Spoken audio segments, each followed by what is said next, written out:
Nag-iisip ng magandang negosyo, dapat yung hindi nabubulok o naluluma o nai-expire, hindi naaapektuhan ng panahon o kalamidad, hindi kailangan mag-hard selling o ialok, basic need o obligasyon ng tao, self-explanatory, hindi na kailangan ipaliwanag anong contents o benefits, lahat market mo kasi lahat ginagamit.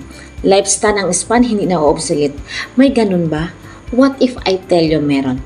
Through this business with food cart, business plus bayad center, airline ticketing, remittance, tour packages, loading, insurance, online shop, basic na basic. Technology na po tayo ngayon. Don't get obsolete. Don't get left behind. Paano simulan ganitong negosyo? Direct message me.